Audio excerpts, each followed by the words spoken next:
Sound is the very essence of a video. It can either make it or break it. It is what connects the viewer to the story. As an editor, I would like to master the art of sound design. This is the reason for the video you're watching now.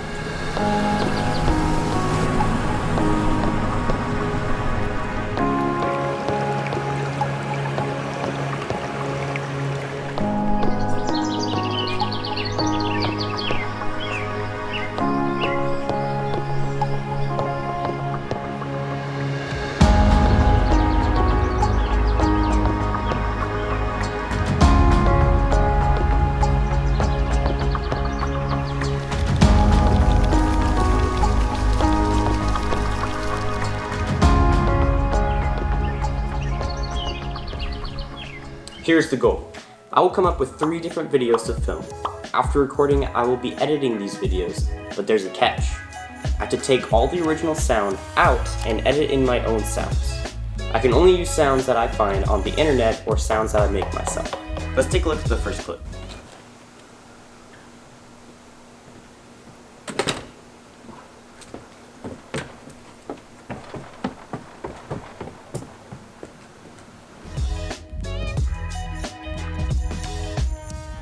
So the first thing I did was watch the video without sound and try to see what kind of sounds I need to add in. You know, there's the basic sounds like the footsteps or the door closing and opening, but then there's more ambient sounds like the wind or the birds chirping or like any kind of sounds that you would regularly hear whenever you walk outside.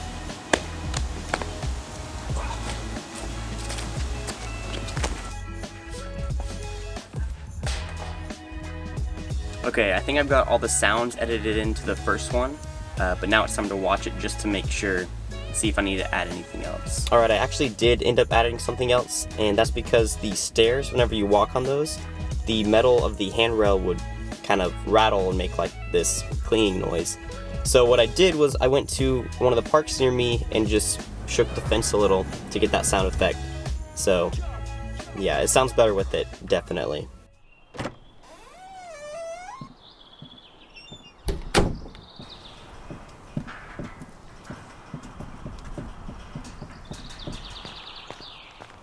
Cool. Yeah, I think it's pretty good. As you can see just from watching that, the ambient sounds play a big role in any sound design video. I feel like without the ambient sounds, it kind of just sounds dull, or it sounds like you're inside of a building, because there's no wind or anything, so it's just step, step, step, step, and it kind of echoes. So like without those background ambient sounds, it just sounds fake. So it still probably does sound a little bit fake, but it's definitely a lot better with the background sound. Let's move on to the second clip.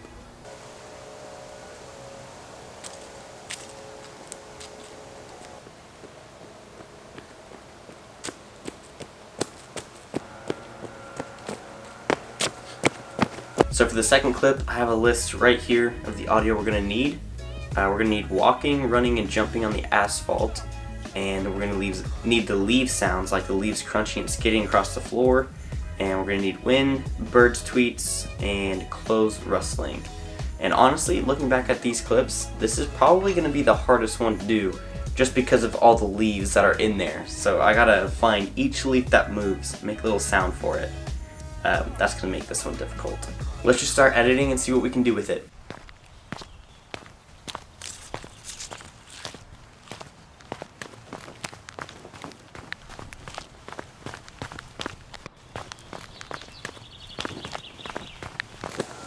Honestly, I really liked the way the second one turned out. It was a little bit hard to edit at first, but once I started doing it, it wasn't too bad. I ended up actually going into my backyard and grabbing some leaves for the leaf sounds. I crunched them together and I like rubbed them against each other just to get that kind of sound where the leaf would skid across the ground or be stepped on. And I think it actually worked really well. I thought it sounded pretty realistic with the way the leaves were. So there's clip 2. Let's move on to clip 3.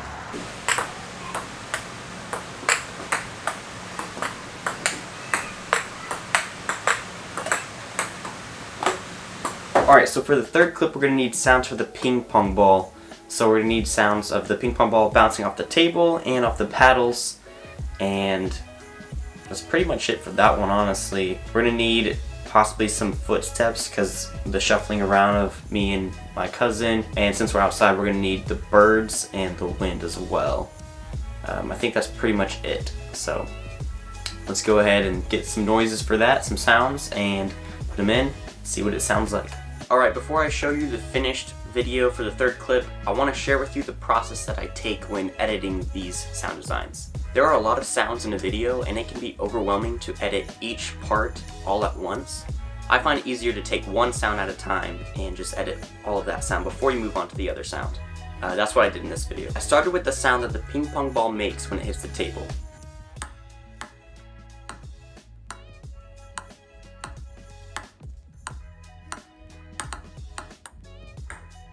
After that, I added the sound that it makes when it hits the paddles.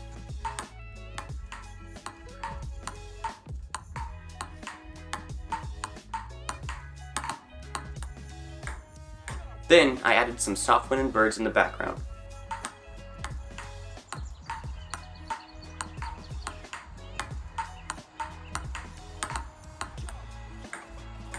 Finally, I added a few small footsteps, and here's the final product.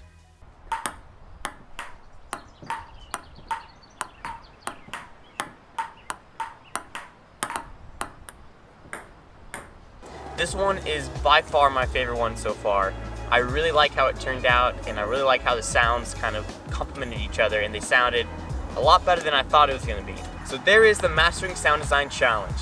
Now, I wouldn't say that I became a master after doing this challenge, but I would definitely say that I got a lot better and that I learned a few things. And I'm about to tell you what I learned. First, I learned that at least for people like me who don't have Motion Array or another software that's supposed to help with sound design, the sounds that you make yourself are way more realistic and they sound a lot better.